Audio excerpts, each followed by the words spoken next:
What am I doing here? This is Tuesday night. The Blue Boys are here. Thank you guys for joining this evening on the Tuesday night bonus room study right here from Clarksville, Tennessee. So, greetings, gospel revolutionaries from around the world. This is Michael Lilborn Williams coming to you live with Daniel Thomas Rouse. Not in the frozen tundra. No, he is not. He got delivered this weekend. I suppose we should not be coy and try to hide the reasons that you are here.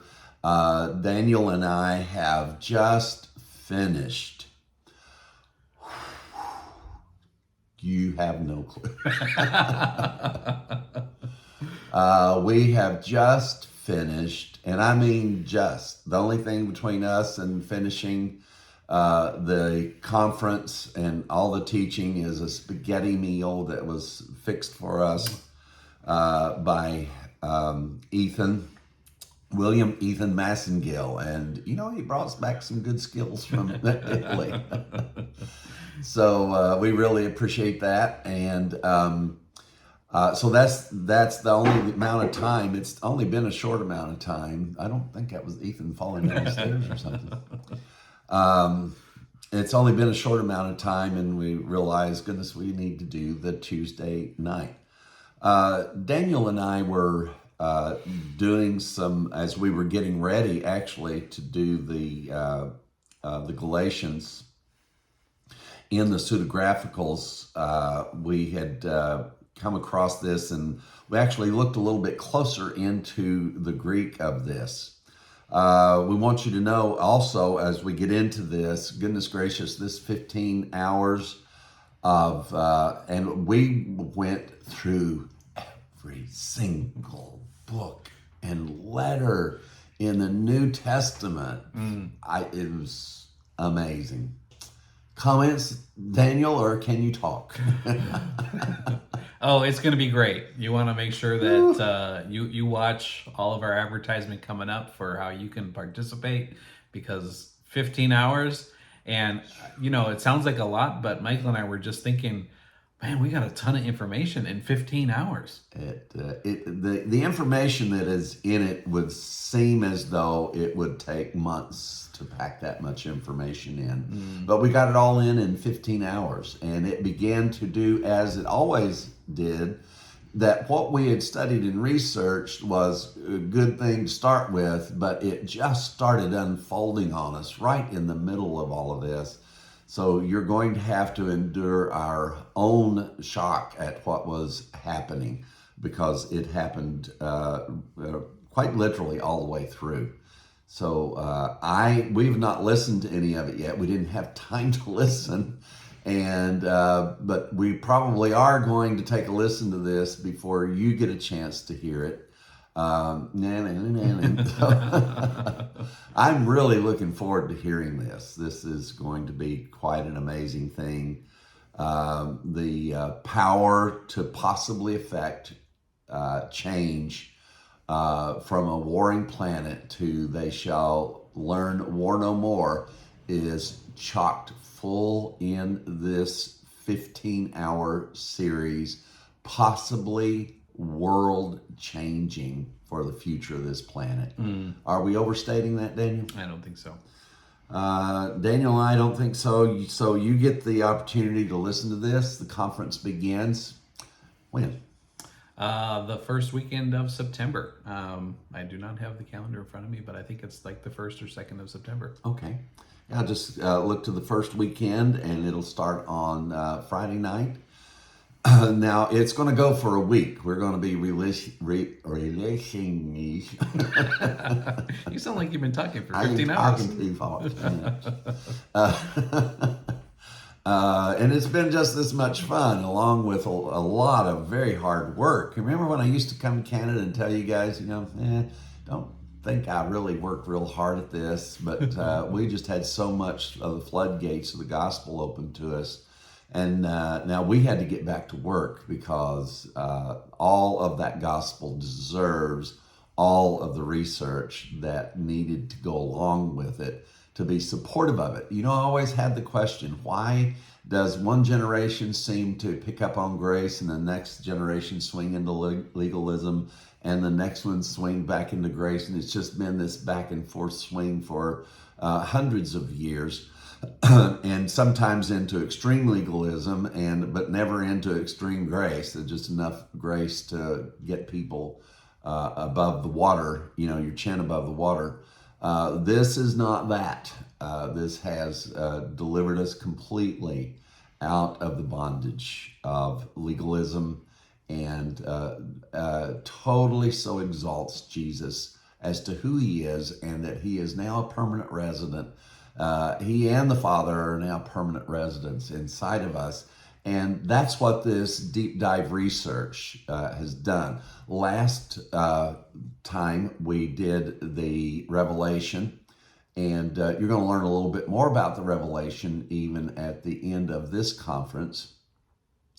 So make sure you set aside time to start listening as soon as these come out. Stay on top of them because they're going to start coming out pretty fast and furious. And we don't want you to feel overwhelmed having, 6 or 7 of these waiting in the hopper for you to listen to.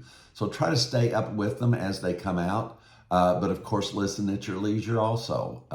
That's what we have enjoyed so much, is that we get to prepare so well for these conferences, doing it this well. We do miss you guys in Canada. And but this has afforded us the ability to be much more ready than what I was ever able to do by being there in person. Although we had some good conferences, didn't we? No, we sure did. Yeah. Daniel, while we were studying Galatians, we made it through the chapter 5, the list. The list. Yeah. Dun, dun, dun. And it was very interesting. We were able to see this list, and we're not going to give away the information that we got out of this. But needless to say, this is a very powerful part of understanding the pseudographicals, what is and is not. And at the end of this very strong declaration by Paul, he's talking about the works of the flesh, and these are now the works of the flesh are manifested, and then he starts this list. You know the list, and in fact, he says if you want a longer list, just go ahead and add it. It's okay. He says, and such like, he says it's, and he reassures us that these are things that he taught in times past. We learned that in the book of Galatians, that in times past, as Paul was referring to, was when he was teaching the Jews' religion and making a lot of money. But now those things have changed for Paul here. And but the way he follows this up in chapter 5, after he does that list, then he says, but the fruit of the Spirit is love, joy, peace, long-suffering, gentleness, meekness, faith, patience, and temperance. Against such there is no law. And then, Daniel, read for us what this says in chapter 5, verse 24 through 26. It reads, and those who are Christ have crucified the flesh with its passions and desires. If we live in the Spirit, let us also walk in the Spirit. Let us not become conceited, provoking one another, envying one another. And read verse 1. We're going to take that one in. Brethren, if a man is overtaken in any trespass, you who are spiritual, restore such a one in the spirit of gentleness, considering yourself, lest you also be tempted. Yeah, it kind of sounds like a little bit of getting back under the law there, but we know that that's not possible because this whole letter is about escaping from being under the law and how that Christ has delivered us from the law. This is the letter I was teaching from when Don Bartlett's life was turned completely upside down and right side up and every other description. As I read through this and shared with him in the Fallen from Grace series. And I simply read, "For I testify again to every man that is circumcised, that he's a debtor to do the whole law. Christ has become of no effect unto you. Whosoever of you are justified by the law, you're fallen from grace." That's just so simple, but that was never, ever taught. When we heard the term, Daniel, I asked Daniel, I said, "How did you deal with that?" I said, "This is so blatant. It was there for me and you." And Daniel, tell him what you told me about what that looked like to you. You just never heard the whole verse. You only heard fallen Isn't that from amazing? grace. I mean, they took a portion of the verse, and so every time you had fallen from grace, it was associated with someone who had done something terrible. And that's what you call an eisegesis. That's putting yourself and your own thoughts into the text, because the text is very clear. I don't even have to explain it. Look what he said. He said, "Any of you that are justified by the law, you're fallen from grace." And that's all I said. I just made him listen to the whole thing. And that's all I did. And now it was a shock to me when I saw it. It was just, isn't it amazing how that what has happened in Christianity is they've read verses out of context and then told us what that verse means. Please, and we encourage you, listen to Christianity, listen to all of it. There's nobody that we are recommended that you not listen to, but we ask you to listen and put on your own ability to read in context. When somebody preaches a verse and they tell you what that verse means, go back and see for yourself what that verse means. It's going to be very evident whether or not they are doing an exegesis or an eisegesis of those verses. So what we did just a little bit, or while we were doing that, this is as we were following along in our interlinear, as we were teaching this part of it, which was a few days ago, we went through this in Galatians. I guess it's just day before yesterday, Yeah, right? just yesterday or yesterday. I don't know, a week ago. Who cares? 3 hours. It feels like a year ago. It feels like a moment ago. But as we were doing that, I started looking at this interlinear, and Daniel and I came up with this, and we went through this, and we did a translation because it was so misleading.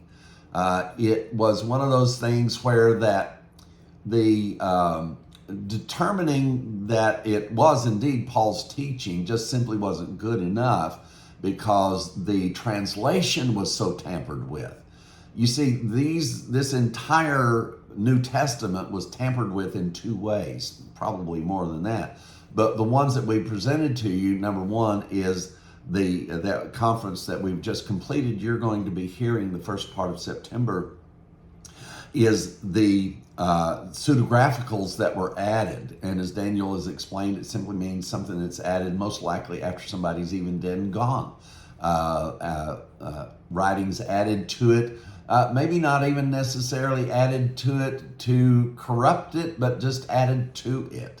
Whether or not it's corrupted the writing or not is up to the person who is reading this. And especially if you're reading in an exegesis fashion, it's very easy to spot these. It's very, very easy, I'm telling you. And so what we're going to do now is we're going to finish up this 15 minutes of teaching. And I'm going to have Daniel to read to you what we jotted down after he says, meekness, temperance, against such there is no law. Now remember what Daniel read. Let me read it again. And they that are Christ have crucified the flesh with the affections and lust thereof. If we live in the Spirit, let us also walk in the Spirit. Let us not be desirous of vainglory, provoking one another, envying one another. Brethren, if any man be overtaken in a fault, ye which are spiritual, restore such a one in a spirit of meekness, considering thyself, lest thou also be tempted. Translation. But the Christ crucified the flesh with its influence and lust, that life in the Spirit keeps us in step with everyone else who has life in the Spirit. Don't get started with self-glorification. It leads to provocation and envy. If any man falls to this legalistic fault, restore that one, taking heed to yourself, because legalism is a temptation for everyone. And what a wonderful thing, and that is that translation. Translation, as Don always taught us, is either word for word or thought for thought. And what we are telling you is that this is not only word for, and some of it is word for word, some of it is thought for thought. And we are translating the thought that Paul had in it. We have added no thoughts. We have added no Greek terms. We have added nothing to this. We have simply translated it from the thoughts that we know that Paul had in these verses themselves, and also the Greek words. There's so much, and they that are is not even in the Greek at all. It's just really quite shocking. So thank you guys. Anything you want to add, David? No, what a wonderful thing. Again, it just takes away anything that was our responsibility. They that crucified. It's not that. It's what Christ has done. And that's the beautiful message of the gospel. You don't have to crucify anything. Jesus did it all. Jesus did it all.